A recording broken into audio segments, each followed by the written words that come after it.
नमस्कार विद्यार्थी मित्रांनो, मराठी करंट अफेअर्स या आपल्या युट्यूब चॅनलवरती तुम्हा सर्वांचं परत एकदा स्वागत आहे. आजच्या व्हिडिओमध्ये आपण 28 जून 2022 चे महत्त्वाचे करंट अफेअर्सचे प्रश्न पाहणार आहोत. तत्पूर्वी जर आपण चॅनलवरती नवीन असाल तर चॅनलला लगेच सबस्क्राईब करून घ्या आणि शेजारी असणारे बेल आयकॉनचे बटन दाबायला विसरू नका, जेणेकरून आपल्या चॅनलवरती येणाऱ्या करंट अफेअर्सच्या व्हिडिओचे अपडेट तुम्हाला वेळच्या वेळी मिळत राहतील. चला तर मग आजच्या व्हिडिओला सुरुवात करूया. आजचा आपला पहिला प्रश्न आहे, जर्मनी येथे G7 गटाच्या कितव्या शिखर परिषदेचं आयोजन करण्यात आलं आहे? तर जर्मनी या देशामध्ये G7 गटाच्या 48व्या शिखर परिषदेचं आयोजन करण्यात आलेलं आहे. पर्याय क्रमांक चौथा 48व्या याचं योग्य उत्तर आहे. या शिखर परिषदेला भारताचे पंतप्रधान नरेंद्र मोदी उपस्थित राहिलेले आहेत आणि ही जी शिखर परिषद आहे हिचं आयोजन यावर्षी जर्मनी हा देश करत आहे, जो की यावर्षी G7 शिखर परिषदेचा अध्यक्ष आहे. आणि या G7 शिखर परिषदेला आपल्या भारतासह जर्मनीनं अर्जेंटिना, इंडोनेशिया, सेनेगल आणि दक्षिण आफ्रिका या देशांना देखील पाहुणे देश म्हणून आमंत्रित केलेलं आहे. आणि G7 गट जो आहे त्यामध्ये Canada, France, Germany, Italy, Japan, United kingdom आणि युनायटेड स्टेट्स या देशांचा समावेश असलेला हा आंतर सरकारी राजकीय मंच आहे. आणि या व्यतिरिक्त युरोपियन युनियन हा देखील नॉन एन्युमरेटेड सदस्य आहे. या गटाची स्थापना जी झालेली आहे ती 1975 ला झालेली आहे. तसंच G7 गटाची ही 48वी परिषद जर्मनीमध्ये 26 ते 28 जून 2022 या कालावधीमध्ये आयोजित करण्यात आलेली आहे. आणि जर्मनीनं या अगोदर 2015 मध्ये G7 शिखर परिषदेचं आयोजन केलं होतं, हे आपण लक्षात ठेवायचं आहे. आणि या परिषदेला आपल्या भारताचे पंतप्रधान उपस्थित राहिले आहेत. यानंतर दुसरा प्रश्न आहे, रणजी क्रिकेट स्पर्धा पहिल्यांदाच कोणत्या संघानं जिंकली आहे? तर यावर्षीची रणजी क्रिकेट स्पर्धा जी आहे ती पहिल्यांदाच मध्य प्रदेश या संघानं जिंकलेली आहे. पर्याय क्रमांक चौथा मध्य प्रदेश याचं योग्य उत्तर आहे. तर रणजी क्रिकेट स्पर्धेबद्दल आपण माहिती घेऊया.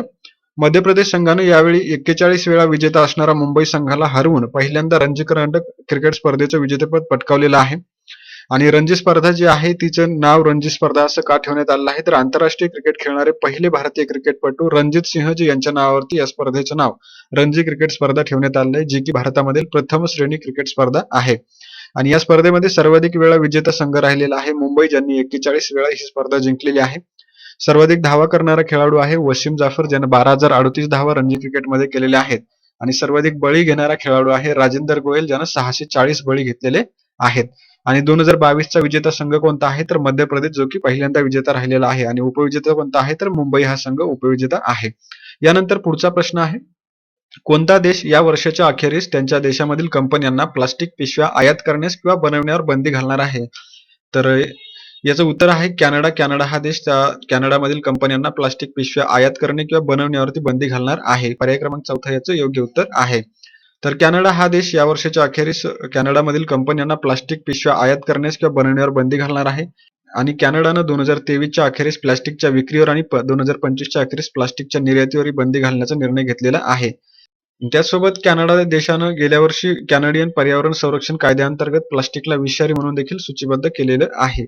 मग या ठिकाणी कॅनडाचा उल्लेख आलेला आहे, तर कॅनडाची राजधानी आहे ओटावा आणि पंतप्रधान आहे जस्टिन ट्रुडो. यानंतर पुढचा प्रश्न आहे, कोणत्या राज्याच्या मोबस या सार्वजनिक बस सेवेला चा सार्वजनिक सेवा पुरस्कार मिळालेला आहे? तर याचं उत्तर आहे आपल्या भारतामधील ओडिशा राज्यामधील मोबस या सार्वजनिक सेवेला संयुक्त राष्ट्राचा सार्वजनिक सेवा पुरस्कार मिळालेला आहे. पर्याय क्रमांक दुसरा ओडिशा याचं योग्य उत्तर आहे. तर ओडिशा राज्याच्या सार्वजनिक वाहतूक सेवेला हा पुरस्कार जो आहे तो शाश्वत विकास उद्दिष्ट साध्य करण्यासाठी लिंग प्रतिसाद देणाऱ्या सार्वजनिक सेवांना प्रोत्साहन देण्यासाठी देण्यात आलेला आहे. तसंच ओडिशाची जी सार्वजनिक बस सेवा आहे मो बस सेवा, तिला कोविड-19च्या काळामध्ये दिलेल्या योगदानासाठी देखील हा पुरस्कार देण्यात आलेला आहे. मग ओडिशाची राजधानी जी आहे ती भुवनेश्वर आहे. मुख्यमंत्री आहेत नवीन पटनायक आणि राज्यपाल आहेत गणेशी लाल. यानंतर पुढचा प्रश्न आहे, कोणाची भारतीय ऑलिम्पिक असोसिएशनचे कार्यकारी अध्यक्ष म्हणून नियुक्ती करण्यात आलेली आहे? तर भारतीय ऑलिम्पिक असोसिएशनचे कार्यकारी अध्यक्ष म्हणून अनिल खन्ना यांची नियुक्ती करण्यात आलेली आहे. पर्याय क्रमांक पहिला अनिल खन्ना याचं योग्य उत्तर आहे. तर मग भारतीय ऑलिम्पिक असोसिएशनच्या कार्यकारी अध्यक्ष पदावरती अनिल खन्ना यांची नियुक्ती का करण्यात आलेली आहे, तर ऑलिम्पिक असोसिएशनचे अध्यक्ष नरेंद्र बत्रा यांच्यावरती दिल्ली उच्च न्यायालयामध्ये खटला सुरू होता आणि त्या खटल्यामध्ये दिल्ली उच्च न्यायालयानं त्यांना अध्यक्षपदावरती कायम राहता येणार नाही असा निर्णय दिल्यामुळे आता अनिल खन्ना यांना कार्यकारी अध्यक्ष म्हणून नियुक्त करण्यात आलेलं आहे. कशाचं, तर इंडियन ऑलिम्पिक असोसिएशनचं.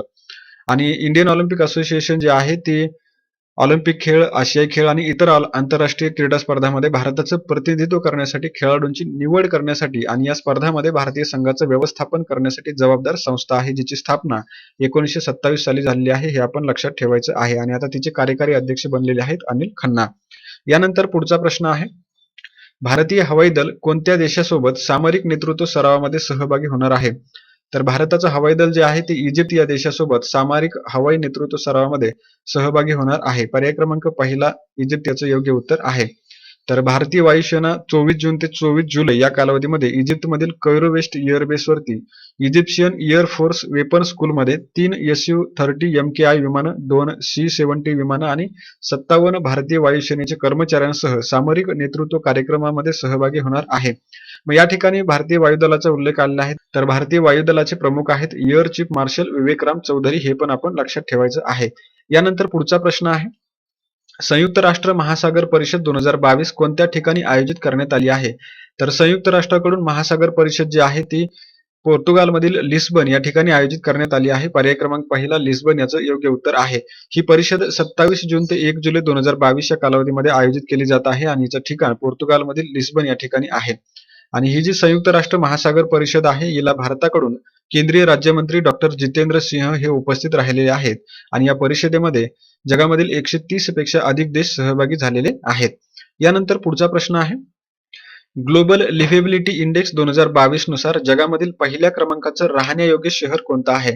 तर नुकताच ग्लोबल लिव्हेबिलिटी इंडेक्स 2022 प्रसिद्ध करण्यात आलेला आहे आणि त्यानुसार जगामधील सर्वाधिक राहण्यायोग्य शहरामध्ये पहिल्या क्रमांकावरती आलेलं शहर आहे व्हिएन्ना, जे की ऑस्ट्रिया देशामध्ये आहे. पर्याय क्रमांक पहिला व्हिएन्ना याचं योग्य उत्तर आहे. आणि हा जो ग्लोबल लिव्हेबिलिटी इंडेक्स 2022 आहे त्याला प्रसिद्ध करणारी संस्था आहे इकॉनॉमिस्ट इंटेलिजन्स युनिट आणि यामध्ये जगामधील सर्वाधिक राहण्यायोग्य शहरांची वार्षिक रँकिंग प्रसिद्ध करण्यात आलेली आहे. तर या निर्देशांकामध्ये आरोग्य सेवा, गुन्हेगारी दर, राजकीय स्थिरता, पायाभूत सुविधा आणि ग्रीन स्पेस मध्ये प्रवेश यासह विविध घटकांवरती जगामधील 173 शहरांची क्रमवारी लावलेली आहे. यामध्ये जगामधील सर्वाधिक राहण्यायोग्य पहिले 4 शहर जर आपण पाहिले तर त्यामध्ये पहिल्या क्रमांकावरती आहे व्हिएन्ना, दुसऱ्या क्रमांकावरती आहे कोपनहेगन, तिसऱ्या क्रमांकावरती झुरिच हे शहर आहे आणि चौथ्या क्रमांकावरती कॅलगरी नावाचं शहर आहे. आणि तसंच सर्वात कमी राहण्यायोग्य शहर जर पाहिले तर त्यामध्ये इराणमधील तेहरान, कॅमेरूनमधील डवाला, झिम्बाब्वेमधील हरारे आणि बांगलादेशची राजधानी ढाका हे शेवटच्या क्रमांकावरती आहेत. तसंच जगामधील सर्वाधिक राहण्यायोग्य शहरांच्या यादीमध्ये आपल्या भारतातील शहरांची स्थिती देखील खराब आहे, हे आपण लक्षात ठेवायचं आहे. आणि भारताची राजधानी नवी दिल्ली सर्वाधिक राहण्यायोग्य शहरांच्या यादीमध्ये 112व्या क्रमांकावर आणि मुंबई 117व्या क्रमांकावरती आलेली आहे. आणि पाकिस्तानामधील कराची शहर आणि बांगलादेशची राजधानी ढाका हे जगातील सर्वात कमी राहण्यायोग्य शहरांमध्ये समाविष्ट आहेत, हे पण आपण लक्षात ठेवायचं आहे. यानंतर पुढचा प्रश्न आहे, vertical launch short range surface to air मिसाईलची चाचणी कोणत्या ठिकाणी घेण्यात आली आहे? तर vertical launch short range surface to air मिसाईलची चाचणी जी आहे ती ओडिसातील चांदीपूर या ठिकाणी घेण्यात आलेली आहे. पर्याय क्रमांक दुसरा चांदीपूर याचं योग्य उत्तर आहे. तर ओडिसा राज्यामधील चांदीपूरच्या किनाऱ्याजवळ भारतानं vertical launch short range surface to air missile म्हणजेच VLSR-SAM याची चाचणी घेतलेली आहे. तर भारतीय नौदलाच्या युद्धनौकांवरती तैनातीसाठी हे क्षेपणास्त्र संरक्षण संशोधन आणि विकास संस्था तसंच भारतीय नौदलानं संयुक्तपणे डिझाईन आणि विकसित केलेलं आहे. या क्षेपणास्त्रामध्ये समुद्रामधील स्किमिंग लक्ष्यांसह जवळच्या अंतरावरती विविध हवाई धोक्यांना तटस्थ करण्याची क्षमता आहे. आणि सी स्किमिंग काय आहे तर हे रडार आणि इन्फ्रारेड डिटेक्शन टाळण्यासाठीचं अनेक जहाजविरोधी क्षेपणास्त्रे आणि लढाऊ किंवा स्ट्राईक विमानांद्वारे वापरलं जाणारं तंत्र आहे, हे आपण लक्षात ठेवायचं आहे. आणि हे जे क्षेपणास्त्र आहे VLSR-SAM याची मारक क्षमता आहे 40 ते 50 किलोमीटर, तसंच 15 किलोमीटर अंतरावर आणि सुमारे 15 किलोमीटर उंचीवर हाय स्पीड हवाई लक्ष्यांवरती हल्ला करण्यासाठी देखील हे डिझाईन केलेलं आहे. आणि याची रचना जी आहे ती भारताचं अस्त्र क्षेपणास्त्र आहे त्याच्यावरती आधारित या क्षेपणास्त्राची रचना आहे, जे की दृश्य श्रेणीच्या पलीकडे हवेतून हवेत मारा करणारं क्षेपणास्त्र आहे. यानंतर पुढचा प्रश्न आहे, GSR अधिसूचनेचा मसुदा मंजूर करण्यात आलेला भारत NCA प्रोग्राम कशाशी संबंधित आहे? तर भारत NCA प्रोग्राम जो आहे तो नवीन कार मूल्यांकन कार्यक्रमाशी संबंधित आहे. पर्याय क्रमांक तिसरा नवीन कार मूल्यांकन याचं योग्य उत्तर आहे. तर भारत न्यू कार असेटमेंट प्रोग्राम जो आहे तो केंद्रीय रस्ते वाहतूक आणि महामार्ग मंत्री नितीन गडकरी यांनी त्याला नुकतंच त्याचा मसुदा अधिसूचनेला मंजुरी दिलेली आहे, ज्यामध्ये भारतातील वाहनांना त्याच्या क्रॅश टेस्ट मधील कामगिरीच्या आधारावरती स्टार रेटिंग दिलं जाणार आहे, हे आपण लक्षात ठेवायचं आहे. यानंतर आता आपण वन लाइनर प्रश्न पाहूया. पहिला प्रश्न आहे, पॅरिसमध्ये तिरंदाजी विश्वचषक 2022च्या स्टेज 3 मध्ये भारतासाठी पहिलं सुवर्णपदक कोणी जिंकलं? तर याचं उत्तर आहे अभिषेक वर्मा आणि ज्योती सुरेखा वेन्नम.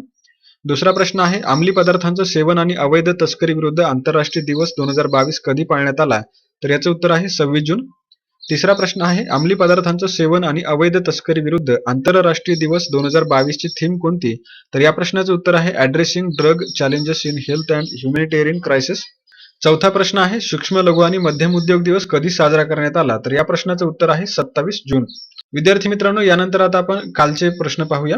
कालचा पहिला प्रश्न होता केंद्रीय निवडणूक आयोगानं किती नोंदणीकृत अस्तित्वात नसलेले राजकीय पक्ष रद्द करण्याचा निर्णय घेतला आहे? तर याचं उत्तर आहे 111.